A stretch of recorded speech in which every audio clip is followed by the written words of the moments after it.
த்ரிஷாவே உட்காந்து வாய்க்கு வந்து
நேயர்களுக்கும் வணக்கம். நான் உங்கள் விஜய் ஸ்ரீஜா. இன்னைக்கு நம்ம கூட வலைபேச்சு அந்தணன் சார் தான் இருக்காங்க. வணக்கம் சார். வணக்கம். எப்படி இருக்கீங்க? நல்லா இருக்கேன். ஓகே சார், உங்களை பார்த்தோன்னே பல படங்களை பற்றின கேள்விகள் தான் கேட்கணும்னு தோணும். ஆனால் இப்போ தற்சமயத்தில் என்ன இருக்குது அப்படின்னு பார்த்தீங்கன்னா, படங்களை தாண்டி சோஷியல் மீடியாஸில் ஊடகத்துலலாம் வைரலாக போயிட்டு இருக்க விஷயம் வந்து சுச்சி லீக்ஸ் அப்படின்னு சொல்லிட்டு போயிட்டு இருக்கு. இது என்னதான் சார் பிரச்சனை? அது ஏற்கனவே ஒரு சுவிட்ச் லீக்ஸ் வந்துச்சு, அதனுடைய தொடர்ச்சி தான் இது. அது வந்து விஷுவலாக வந்துச்சு. அப்போ வந்து ஒரு மிகப்பெரிய அப்படியே தள்ளாட்டமாகி போயிடுச்சு தமிழ் சினிமா. என்னடா இது, இவ்வளவு மோசமான விஷயங்கள்லாம் இங்கே நடக்குதுன்னு தெரியும், பட் இவ்வளவு மோசமாக நடக்குதா அப்படின்னு பல பேரையும் அதிர்ச்சிக்குள்ளாக்கிய சம்பவம் அது. அது வெறும் டெக்ஸ்ட்டாக வந்திருந்தாலோ அல்லது ஒரு ஆடியோவாக யாரோ சொல்லி வந்திருந்தாவோ இவ்வளோ பெரிய சலசலப்பு வந்திருக்காது. எல்லாமே வீடியோஸாக வரும்பொழுது, வீடியோஸ் இமேஜஸாக வரும்பொழுது பல பேருக்கு பெரிய ஷாக்கு. அதை பற்றி தொடர்ந்து பேசிகிட்டு இருந்தாங்க. அன்னைக்கு வந்து யாரோ ஒருத்தர் சரண்டர் ஆனார். அப்படியே பல பிரச்சனைகள் போயிட்டு இருந்துச்சு. திடீர்னு அப்படியே எல்லாமே அமைங்கிருச்சு. சரி, அதோட அது முடிஞ்சு போயிடும் அப்படின்னு நினச்சா, கிட்டத்தட்ட ஒரு 7-8 வருஷம் கழித்து திரும்ப சுவிட்சி வர்றாங்க. வந்து அதை விட பயங்கரமான வெடிகுண்டுகள் எல்லாம் தினந்தோறும் வீசிக்கிட்டு இருக்காங்க. நாளைக்கு வீடியோவில் என்ன சொல்லுவாங்க, இன்றைக்கி வீடியோவில் என்ன சொல்லுவாங்க, அடுத்த வீடியோவில் என்ன சொல்லுவாங்க அப்படிங்கிற அளவுக்கு ஒரு பெரிய பரபரப்பாயிடுச்சு. இண்டஸ்ட்ரியே ஒரு பெரிய திகைப்பு காலாயிடுச்சு. அவங்க விட்டு வச்சது ஒரு 2-3 பேர் தான். பாக்கி எல்லாரையும் ஆல்மோஸ்ட் சொல்லிட்டாங்க. ஒவ்வொருத்தருக்கும் ஒரு கதை வச்சுருக்காங்க. பட் அதெல்லாம் பார்க்கும் பொழுது நான் சில சைக்காட்ரிக் டாக்டர்லாம் பேசினேன். ஏன்னா அவங்க வந்து தொடர்ந்து இந்த பேஷண்ட்டுகளை பார்த்துட்டே இருப்பாங்க. அவங்களுக்கு தெரியும், ஒருத்தர் பேசும்போதே அது உண்மையா பொய்யா, அவங்க வந்து மனநோயாளியா அப்படிங்கிறதெல்லாம் தெரிஞ்சிடும். இப்போ அந்த மாதிரி ஒரு 2-3 பேர்கிட்ட பேசும்போது எல்லாருமே என்ன சொல்கிறாங்கன்னா, இல்லை சார் அவங்க மனநோயாளியெல்லாம் கிடையாது, மிக தெளிவாக பேசுகிறாங்க. அவங்க பேசுகிறதுல வந்து உண்மையின் சதவீதம் முன்ன இருக்கலாம், பட்டு அவங்க பேசுகிறதுல ஒரு கான்ஃபிடென்ட் இருக்குது. மனநோயாளிகள் பேசும்பொழுது சில சிம்டம்ஸ் எல்லாம் தெரியும், பட் எதுவுமே அவங்கள்ட்ட இல்லை அப்படின்லாம் சொன்னாங்க. இன்னொன்று, நம்ம ஏற்கனவே இந்த இண்டஸ்ட்ரியை பற்றி நிறைய கேள்விப்படுறோம். இந்த பார்ட்டிஸ்லாம் எப்படி நடக்கும், அங்கே என்னென்ன நடக்கும் அப்படிங்கிறதெல்லாம் நம்ம தொடர்ந்து இங்கே கேள்விப்பட்டதுனால அவங்க பேசுகிறதுல நமக்கு பெரிய ஆச்சரியம் இல்லை. பட்டு அவங்க அடுத்த கட்டத்துக்கு போய் கொக்கைன்லாம் சொன்னாங்க பார்த்தீங்களா, அங்கே தான் நமக்கு ஒரு பெரிய ஷாக்கிங் ஆச்சு. ஏன்னா இங்கே மது வகைகள் பரிமாறப்படும், குடிப்பாங்க, ஹாப்பியாக இருப்பாங்க, சில நேரங்களில் சண்டை வரும், மண்டையெல்லாம் உடஞ்சிருக்கு. ஸோ அப்படியெல்லாம் நடந்து ஒரு ஏரியாவில் திடீர்னு கொக்கைனுங்கிற ஒரு விஷயத்தை அவங்க கொண்டு வராங்களே, இது ரொம்ப, அதுவும் கமலஹாசன் மாதிரியான சமூக பொறுப்புள்ள ஒரு நடிகர், அவரே வந்து வெள்ளித்தட்டில் கொக்கைன் வச்சு அவங்க பார்ட்டியில் கொடுப்பாங்க அப்படிங்கும் பொழுது நமக்கு அதை நம்புறதா வேணாமாங்கிற அளவுக்கு ஆயிடுச்சு. பட் நம்ம விசாரித்த வரைக்கும் கமலஹாசன் கொடுத்த கடைசி பார்ட்டியில் கூட இந்த கொக்கைன்லாம் பரிமாறப்படல, ஒன்லி இந்த திரவ வகைகள் தான் அப்படின்னு சொன்னாங்க. இப்போ ஆக்சுவலாக கொக்கைன்னாலே நமக்கு என்னன்னு தெரியல, அது எப்படி இருக்கும் என்ன அப்படின்னா, அது ஏதோ சாக்லேட் ஃபார்மில் இருக்குங்கிறாங்க. அந்த படத்துல எல்லாம் காட்டும்போது பவுடர் மாதிரி வச்சு அது வேற என்னவோ போல இருக்கு. ஐயோ அது தெரியல. இந்த கொக்கைன்ங்கிறது சாக்லேட் மாதிரி இருக்கும், அதை எடுத்து அப்படியே இது சாப்பிடலாம், அது கொஞ்சம் போதையாக இருக்கும் அப்படிங்கிற மாதிரிலாம் சொல்கிறாங்க. பட்டு அப்படி எதுவும் இல்லை. அவருடைய கடைசி பார்ட்டியில் கூட திரவ வகை தான் பரிமாறப்பட்டது அப்படின்னு சொல்கிறாங்க. பட் ஆக மொத்தம் ஒரு மிகப்பெரிய புயலை வீசி ஓஞ்சிட்டாங்க. அதை தான் இன்னைய தகவல் அதுதான். ஏன்னா இன்றைக்கி காலையில் ஒரு வீடியோ போட்டிருக்காங்க, நான் இதோட பேட்டி கொடுக்குறத நிறுத்திக்கிறேன், இனிமேல் எந்த சேனலுக்கும் என் பேட்டி கிடையாது அப்படின்னு சொல்லியிருக்காங்க. அதுக்கு காரணமாக அவங்க சொல்லது வேறு. நான் ஒன்று சொல்கிறேன், அவங்க தலைப்பு ஒன்று வைக்கிறாங்க, ஸோ அதனால் வந்து நான் இப்போ பேட்டி கொடுக்குறத நிறுத்திக்கிறேன் அப்படின்னு சொல்கிறாங்க. உள்ளபடியே நூற்றுக்கணக்கான யூடியூப் சேனல்கள் அவங்க வீட்டை முற்றுகையிட்டு எனக்குன்னு கேட்கும்போது அவங்களே கன்ஃபியூஸ் ஆகி ஒன்று நிறுத்தினதா தகவல். இன்னொன்று என்னென்னா, அவங்களுக்கு வேற எங்கே இருந்தோ ஒரு அழுத்தம் வந்திருக்கு. அதை தான் நான் நினைக்கிறேன். ஏன்னா அவங்க இதுக்கெல்லாம் அஞ்சுறாளாக தெரியல. இதில் வந்து யாரெல்லாம் முக்கியமானவர்களோ அவங்கள கூப்பிட்டு பேட்டி கொடுக்குறதுக்கு அவங்க தயாராக தான் இருந்தாங்க. பட் எங்கிருந்தோ யாரோ அவங்க மதிக்கக்கூடிய நபராக இருக்கலாம். ஏன்னா சுசித்ராவை பொறுத்தளவுக்கு நீங்கள் அடக்குமுறையால் வந்து அவங்கள வீழ்த்திட முடியாது. அப்படி தான் இருக்குது அவங்களுடைய கோபம்லாம். நீ நாளையிலேருந்து பேட்டி கொடுத்தா உன்னை இல்லாமல் பண்ணிடுவேன்னு சொன்னால் கூட ஒரு 4 பேட்டி கொடுக்குற கேரக்டராக இருக்காங்க அவங்க. அப்போ யாரோ அவங்க மதிக்கக்கூடிய ஒரு நபர்கிட்ட சொல்லி நீங்கள் வந்து இதோட நிறுத்திக்கிங்க அப்படி யாராவது சொல்லியிருக்கணும். இல்லைனா அப்படி ஒரு முடிவுக்கு அவங்க வந்திருக்க மாட்டாங்க. ஓகே சார், இப்போ இண்டஸ்ட்ரியில் இருக்க முக்கால்வாசி பேரை பற்றி பேசிட்டாங்க. ஆனால் அந்த பேசினவங்களே வந்து யாருமே அவங்கள கேள்வி கேட்காம இருக்கிறது வந்து இன்னும் கொஞ்சம் டவுட்டாக இருக்குது. ஏன்னா அவங்க என்ன சொல்கிறாங்க, த்ரிஷாவை பற்றி கூட தான் போட்டாங்க, அவங்களாம் கம்ப்ளைண்ட் கொடுக்கல, நான் மட்டும் தான் கொடுத்தேன், ஏன்னா அதை நான் பண்ணவே இல்லை, ஏன்னா அந்த ப்ராங்க்ல அவங்களாம் இருந்தாங்க அப்படின்ற மாதிரி ஒரு விஷயம் சொல்லியிருக்காங்க. இதை ஏன் சார் யாருமே கேள்வி கேட்கல? அதை தாண்டி வேறு ஏதாவது ரகசியம் இருக்கும்னு தெரியல. இப்போ இவங்க வந்து நாளைக்கு புகார் கொடுக்குறாங்க போலீஸில், சுச்சி வந்து என்னை பற்றி தப்பாக சொல்கிறாங்க, அப்படி எதுவுமே நடக்கலை அப்படின்னு ஒரு கம்ப்ளைண்ட் கொடுக்குறாங்க. அல்லது வேற ஒரு சேனலில் ஒரு மாற்று பேட்டி கொடுக்குறாங்கன்னே வைங்க. த்ரிஷாவே உட்காந்து வாய்க்கு வந்தது அந்த அம்மா சொல்லிட்டு இருக்காங்க, எனக்கு அதுக்கு சம்மந்தம் கிடையாது, அப்படி நான் ஒருபோதும் இருந்ததில்லைன்னு அவங்க சொன்னாங்கன்னா, ஒருவேளை சுசித்ரா இதோருக்கு ஆதாரம்னு எதையா எடுத்து கொடுக்க வாய்ப்பு இருக்கு. அப்போ எதுக்கு நம்ம போய் வந்து இதில் தானாக போய் மாட்டிக்கிறது அப்படின்னு கூட அவங்க அமைதியாக இருந்திருக்கலாம். ஆனால் எல்லாருமே கடும் கோபமாக இருக்காங்க, அதில் ஒன்றும் சந்தேகமே இல்லை. நேற்றெல்லாம் த்ரிஷா ஏர்போர்ட்டில் வந்து நீங்கள் பார்த்துருப்பீங்க, அவ்வளவு கோபம். இது வரைக்கும் த்ரிஷாவை அப்படி ஒரு முகத்தோடு யாருமே பார்த்துக்க மாட்டாங்க. ஏன்னா அந்த முகத்தில் அப்படி ஒரு ப்ளசண்ட் எப்போவுமே இருக்கும். ஒரு மெல்லிய சிரிப்போடு தான் அவங்க போவாங்க. பதில் சொல்ல பல நேரம் தயங்குவாங்க, எல்லா கேள்விகளுக்கும் அவங்க பதில் சொல்ல மாட்டாங்க. ஆனால் அன்னைக்கு அவங்க போகும்போது இருந்த முகபாவம் அதுக்கு முன்னாடி எப்போவுமே அவங்கள்ட்ட இருந்ததில்லை. ஸோ அதனால் எல்லாரையுமே இது போட்டு உலுக்கிருக்குன்னு தான் அர்த்தம். ஓகே சார், அதே மாதிரி இதில் பெருசாக பாதிக்கப்பட்டவர் அவங்களோட முன்னாள் கணவன் கார்த்திக் அவர்களை பற்றி நிறைய விஷயங்கள் வந்து சொல்கிறாங்க. அவருமே வீடியோ போடுறதுல நான் அப்படி இருக்கிறதுக்கு இருந்தால் ப்ரௌடாக தான் ஃபீல் பண்ணுவேன், ஆனால் நான் அப்படி இல்லையா என்னன்னு எனக்கு தெரியல அப்படின்ற மாதிரி சொல்கிறாங்க. ஆனால் அந்த ஒரு இன்டர்வியூவில் என்ன சொல்லியிருக்காங்க அப்படின்னா, பைல்வான் ரங்கநாதன் சாரோட பொண்ணு வந்துட்டு ஒரு எப்படி சொல்கிறது லெஸ்பியன் அப்படின்னு சொல்லியிருக்காங்க. இதையே நீங்கள் மீடியாவுக்கு கொண்டு வந்தீங்கன்ற மாதிரி கேட்டிருக்காங்க. இப்போ இவங்களும் அதே தானே பண்ணியிருக்காங்க, அப்புறம் எப்படி அவங்க அதே கேள்வி கேட்பாங்கன்னு எனக்கு புரியல. இல்லை, கரெக்டு தான். ஆக்சுவலாக இது ரெண்டுத்துக்கும் நிறைய வித்தியாசங்கள் இருக்குது. இப்போது பைல்வான் அவரை பற்றி பேசுகிறதே எனக்கு ரொம்ப விருப்பம் இருக்குது. நான் இது வரைக்கும் வந்து அவர் பேரை கூட உச்சரித்ததில்லை எங்கேயும். நான் நேரில் பார்த்தா கூட பெரும்பாலும் பேச மாட்டேன், ஏன்னா தினந்தோறும் பார்ப்போம். ஆக்சுவலாக வந்து பத்திரிகையாளர் சந்திப்பு அல்லது வந்து ப்ரெஸ் மீட்டு எல்லா இடத்துலையுமே நம்ம அவரை பார்ப்போம். நான் பேசுனதே கிடையாது.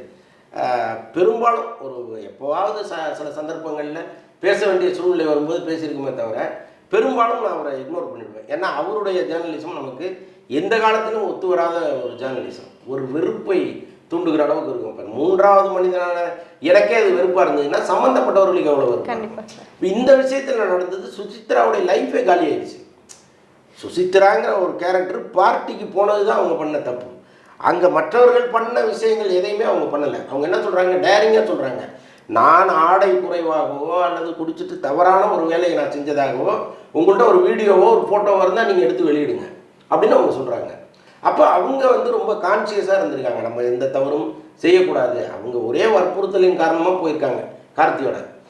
பட் அவங்க பாதிக்கப்பட்டு இத்தனை வருஷம் டிப்ரெஷன் ஆகி அவங்களுடைய கரியரே அவங்க இழந்திருக்காங்க. எவ்வளோ பெரிய பாடகி அவங்க, எவ்வளோ அற்புதமாக பாடுறவங்க, அவங்களுக்கு பாடல் வாய்ப்பெல்லாம் போய் டப்பிங் பேசுகிற வாய்ப்புகள் போய் ஆர்ஜேவாக இருந்தது போய் மொத்த டிப்ரெஷனையும் மண்டையில் இறக்கிட்டு எங்கெங்கேயோ அலைஞ்சு திரிஞ்சு கிட்டத்தட்ட தற்கொலை பண்ணிக்கல அவங்க. அந்த இடத்துக்கு போயிட்டு மீண்டு வந்திருக்காங்க. ஆனால் இவர் விஷயம் அப்படி கிடையாது. இல்லை, இவர் எங்கேயோ உட்காந்துட்டு யாரை பற்றியோ வாட்ட இஷ்டத்துக்கு பேசுறது இருக்குல்ல, இதுக்கு அதுக்கும் நிறைய வித்தியாசம் இருக்குது. சுசித்ரா பேசியதும் இவர் பேசியதும் ஒன்றும் கிடையாது, ரெண்டுத்துக்கும் நிறைய வித்தியாசம் இருக்குது. Okay sir. இப்போ சுச்சி மேம் வந்துட்டு நிறைய வீடியோஸில் முன்னாடிலாம் என்ன சொல்லுவாங்கன்னா, குடிச்சு குடிச்சு எப்படி இருக்கா பாரு, அவன் ஃபேஸ் எப்படி இருக்கா அப்படின்ற மாதிரி நிறைய சோஷியல் மீடியாஸில் கமெண்ட்ஸ் வரும். இப்போ அவங்க சொல்கிறாங்க இல்லையா, நான் எந்த பழக்கமும் பண்ணல அப்படின்னு சொல்லிட்டு, ஆனால் அவங்க ஆளே டோட்டலாக மாறி இருக்காங்க. இப்போ நிஜமாவே அவங்க குடிக்க மாட்டாங்கன்றது உண்மையா? இல்லைங்க, உருவ தோற்றத்தை வச்சு நம்ம எந்த முடிவுக்குமே வர முடியாது. முதல்ல உங்களுக்கு கவலைகள் சூட சூட ஒரு மனுஷன் வந்து மொத்த தோற்றமே மாறி போயிடும். நீங்கள் நல்லா பார்த்துருக்கலாம், ரொம்ப கவலையிலையும் ரொம்ப ப்ரெஷர்லையும் இருக்கிற ஒரு ஆளை நீங்கள் பார்த்தீங்கன்னா முகத்தில் பொலிவு இருக்காது, உடம்புல ஒரு வலு இருக்காது, டோட்டலாக மாறி இருப்பாங்க. அந்த மாதிரி தான் நம்ம சுசித்ராவை பார்க்குறோம். அவங்களுக்கு மற்ற பழக்கங்கள் இருக்கா இல்லையாங்கிற ஆராய்ச்சியெல்லாம் நமக்கு தேவையில்லாது. ஏன்னா எப்போவுமே விக்டிம் பக்கத்தில் தான் நம்ம நிற்கணும். அவங்க அவ்வளவு சிரமத்தை அடைஞ்சிருக்காங்க இந்த சம்பவத்தில். ஸோ அதனால் அவங்க அப்படி இருக்காங்கங்கிறத வந்து நம்ம தோற்றத்தை வச்சுக்கிட்டு அவங்க 24 நேரமும் குடிக்கிற கேரக்டர்லாம் நம்ம எப்படி வெளியிலேருந்து சொல்ல முடியும்? Correct sir. இப்போ அவங்கள ஹராஸ் பண்ணியிருக்காங்க அப்படின்ற மாதிரி பல விஷயங்கள் சொல்லியிருக்காங்க. இதெல்லாம் ஓப்பனாக சோஷியல் மீடியாவில் சொல்லியும் யாரும் உங்கள் பக்கம் எந்த ஆக்ஷனும் எடுக்காமல் இருக்கிறது என்ன ஏதாவது தெரியுமா சார்? இல்லை, இவங்க சொல்கிறாங்க நான் அப்போவே போய் கம்ப்ளைண்ட் கொடுத்துருக்குறேன், பைல்வான் மேலே கம்ப்ளைண்ட் கொடுத்துருக்கேன் அப்படின்னு சொல்கிறாங்க. என்ன காரணத்தினாலே இங்கே ஒரு மிகப்பெரிய தடை இருக்குங்க. ஆக்சுவலாக வந்து இவர் பேசிய பல விஷயங்களில் மனம் சங்கடப்பட்டு இந்த இண்டஸ்ட்ரியில் ஒருத்தருக்கு ஒருத்தர் பேசி புகார் பண்ணிக்கிறாங்க. இப்போ நான் வந்து ஒரு மிகப்பெரிய தயாரிப்பாளர்கிட்ட பேசிக்கிட்டு இருந்தேன் ஒரு 2 மாதத்துக்கு முன்னாடி. அப்போ தான் இந்த மீனா பற்றி அவர் ஏதோ பேசியிருந்தார். மீனாவுக்கு மீனாவுடைய கணவர் இறந்து சில மாதங்களில் இவர் வந்து அவங்கள பற்றி பேசுகிறாரு. அவங்க வந்து ரொம்ப கண்ணீரும் கம்பளையுமா இந்த தயாரிப்பாளர்கிட்ட பேசியிருக்காங்க. மீனா, சார் இவ்வளோ பேர் இருக்கீங்க இண்டஸ்ட்ரியில், யாருமே வாய் திறந்து கேட்க மாட்டிங்களா அப்படின்னு அவங்க புலம்புனதாக அவர் சொல்கிறாரு. அப்போ நான் சொன்னேன், நீ போய் போலீஸில் ஒரு கம்ப்ளைண்ட் மட்டும் கொடுமா, மற்றதை நான் பார்த்துக்கிறேன் அப்படின்னு நான் சொன்னேன். பட் அவங்க வந்து நான் அதெல்லாம் போக மாட்டேன் சார், நான் வந்து உங்கள்கிட்ட சொல்கிறேன், நீங்கள்லாம் யாராவது பெரிய மனுஷங்க சேர்ந்து இதுக்கு ஒரு முற்றுப்புள்ளி வைங்க அப்படின்னு என்கிட்ட சொன்னாங்க அப்படின்னு அவர் சொல்கிறார். அதற்கப்புறம் வந்து அவர் யாரையெல்லாம் பேசினாரோ, யாரெல்லாம் பாதிக்கப்பட்டார்களோ எல்லார்ட்டையும் அவர் பேசியிருக்காரு. பேசி இந்த மாதிரி வந்து அவர் உன்னை பற்றி இவ்வளோ மோசமாக சொல்கிறாரம்மா, நீ போலீஸில் ஒரு கம்ப்ளைண்ட் கொடுமா அப்படின்னு கேட்டிருக்காரு. யாருமே கம்ப்ளைண்ட் கொடுக்க முன் வரல. ஸோ இதுதான் அதில் பின்னாடி நடந்தது. இப்போ ரீசெண்டாக போன வாரம் ஒரு டைரக்டர் எனக்கு ஃபோன் பண்ணார். சார் நீங்கள்லாம் பத்திரிக்கையாளர்கள் இது நீங்கள் கேட்க மாட்டீங்களான்னாரு. என்னங்க அப்படின்னா, என் பொண்ணுக்கு இப்போ தான் கல்யாணம் ஆச்சு, அந்த பொண்ணு கிட்டத்தட்ட 7 வருஷமாக அந்த பையனை லவ் பண்ணுது. அவங்க வீட்டில் வந்து இந்த லவ்வுக்கு வந்து ஆதரவு தெரிவிக்கல, அதனால் பெற்றோர் சமூகத்தோடு தான் கல்யாணம் பண்ணிப்பேன்னு சொல்லி இவ்வளோ நாள் வெயிட் பண்ணி பெரிய ஃபைட் பண்ணி இப்போ தான் கல்யாணம் பண்ணியிருக்கு. ரொம்ப ஹாப்பியாக இருக்காங்க 2 ஃபேமிலியும். நாங்கள் ரொம்ப ஹாப்பியாக இருக்கோம். இந்த நேரத்தில் அவர் என் பொண்ணுக்கு 2வது கல்யாணம் நடந்திருக்குன்னு சொல்கிறாரு. சார் உங்களுக்கெல்லாம் மனசாட்சி இல்லைன்னு என்ன பார்த்து கேட்டார். ஏங்க அவர் சொல்கிறதுக்கு நாங்கள் என்ன பண்ணுவோம், நீங்கள் அவரை போய் கேளுங்க. இல்லை சார் எல்லாமே பத்திரிகையாளர்கள் தானே அப்படின்னாரு. எல்லாருமே பத்திரிகையாளர்கள் கிடையாது, அப்படிலாம் நீங்கள் ஒரே தராசில் எல்லாரையும் வைக்காதீங்க. எல்லாருக்கும் நிறைய வித்தியாசம் இருக்குது. உங்களுக்கும் அவருக்கும் முரண்பாடு இருக்குன்னா நீங்கள் நேராக ஃபோனை போட்டு கேளுங்க, அவர் வீட்டில் போய் சண்டை போடுங்க. அல்லது அதை தாண்டி போகணுன்னா கமிஷன் ஆஃபீஸில் போய் கம்ப்ளைண்ட் கொடுங்க. அதை விட்டுட்டு நீங்கள் வந்து எங்கள்கிட்ட நீங்களான்னு பேசாதீங்க சார், அது எங்களுக்கே ரொம்ப அசிங்கமாக இருக்குது அப்படின்னு நான் அவர்கிட்ட சொன்னேன்.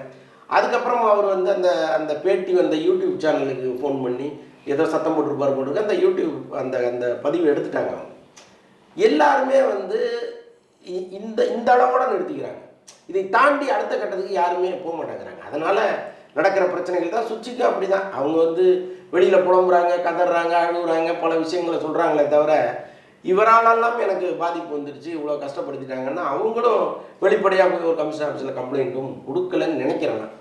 பட் இல்லைன்னா இந்த இவ்வளோ தூரம் இது வளர்ந்துட்டே இருக்காது. அவங்க ஆனால் சொல்லியிருக்காங்க, என்னோட சேர்த்து 21வது கம்ப்ளைண்ட் பைல்வான் ரங்கநாதன் மீது அப்படின்ற மாதிரி சொல்லியிருக்காங்க. அது மட்டும் இல்லாமல் இப்போ சுசித்ராவை பல பேர் வந்து அந்த வீடியோஸ் பார்க்குறவங்க புரிஞ்சுக்கிட்டு இந்த பொண்ணு உண்மையை பேசுதுப்பா, அவங்க ஃபேஸ்லேயே தெரியுது அப்படின்ற மாதிரி சொன்னாலும் சில பேர் வந்து அவங்க ஃபேமஸ் ஆகணுன்றதுக்காக சும்மா அப்படி எல்லாரையும் ட்ரிகர் பண்ணி விடுறாங்க அப்படின்ற மாதிரி சொல்கிறாங்க. நிஜமாக இது ஃபேமஸ் ஆகிறதுக்காக ஏதாவது ஒரு வழியாக இருக்குமா? இல்லைங்க, புகழ் பெற்றவர்களுக்கு எதுக்கு புகழ்? நல்லா யோசிச்சு பாருங்க. இப்போ நம்மளை மாதிரி ஒருத்தர் வந்து ஏதோ சோசியல் மீடியாவில் உட்காந்து இல்லாத பேசணும்னா நம்ம புகழுக்காக பேசுகிறோம்னு அர்த்தம். இப்போ அவங்கெல்லாம் வந்து இப்போ செலிபிரிட்டி. அவங்க ஆர்ஜியில் இருக்கும்போதே அவங்களுக்கு லட்சக்கணக்கானவர்கள் வந்து ரசிகர்களாக இருந்தாங்க. அதுக்கப்புறம் அவங்க பாடல்களுக்கு அவ்வளோ பேர் ரசிகர்களாக இருக்காங்க. அவங்க இன்றைக்கி வந்து நடித்தா கூட அதை பார்க்குறதுக்கு அவ்வளோ பெரிய கூட்டம். ஸோ அதனால் அவங்களுக்கு ஃபேமஸுங்கிறது புதுசாக எல்லாம் தேவைப்படல. ஸோ சொல்கிறவங்க எல்லாம் சொல்லுவாங்க, அவங்கவுங்க வழி அவங்கவுங்களுக்கு தானே தெரியும். கண்டிப்பாக சார். இப்போ பைல்வான் ரங்கநாதன் மீது வந்து தொடர்ந்து பெரிய பெரிய குற்றச்சாட்டுகள் வந்துட்டு தான் இருக்குது. இப்போ இந்த நம்ம சைட்லேருந்தே சொல்கிறேன், இப்போ ஒரு ஜேர்னலிஸ்ட் சைட்லேருந்து ஒரு மீடியா சைட்லேருந்தோ யாராவது ஒருத்தர் அவரை கேள்வி கேட்டு இதை பண்ணாமல் இருங்க, நீங்கள் உங்கள் வேலையை மட்டும் பாருங்க அப்படின்ற மாதிரி கேள்வி கேட்கலாம் தானே? இல்லைங்க, அதுதான் இங்கே பிரச்சனையே. இப்போ இது நம்ம வெளிப்படையாக பேச முடியாது. ஏன்னா அப்படி பேசாமல் இருக்காங்களான்னா அப்படிலாம் இல்லை. உள்ள நிறைய பேர் வந்து அட்வைஸ் பண்ணுறாங்க, இது வேண்டாம் எதுக்கு அப்படின்லாம் பேசுகிறாங்க. பட் அவர் கேட்க மாட்டார். அவர் ஆரம்ப காலத்துலேருந்து அவருடைய ஜேர்னலிசம்ங்கிறது அப்படி தான் இருக்குது. அதனால் அவர் யார் சொல்லியும் கேட்க மாட்டார். அதே மாதிரி இவங்களும் சுசித்ரா மேமும் நிறைய வந்துட்டு இவர் வந்து பிம்பாக இருந்திருக்காரு, அப்போது அவரால் தான் இந்த தமிழ் இண்டஸ்ட்ரி இப்படி நாசமாச்சு நடுவில் அப்படின்ற மாதிரிலாம் நிறைய சொல்லியிருக்காங்க. அது உண்மையா? இல்லைங்க, நிஜமாகவே அவரை பற்றி பேசுறது ரொம்ப அசிங்கமாக இருக்குங்க. திரும்ப திரும்ப கேள்வி கேட்குறீங்க, வழி இல்லாமல் நான் பதில் சொல்லிட்டு இருக்கேன். அவரை பற்றி பேசுறதுல எனக்கு துளி கூட விருப்பமே கிடையாது. நம்ம அதை கடந்து போயிடலாம். சரி, ஓகே சார். இப்போ இந்த சுச்சி லீக்ஸ் இதோட முடிஞ்சுது, யாரும் ட்ரிகர் பண்ணாத வரைக்கும் இதோட முடிஞ்சிடும் அப்படி தானே? அவ்வளோதான். ஏன்னா இப்போ அதை இன்னையோட முடிச்சுட்டாங்க அவங்க. ஓகே, இனிமேல் நான் பேச மாட்டேன் அப்படின்னு சொல்லியிருக்காங்க.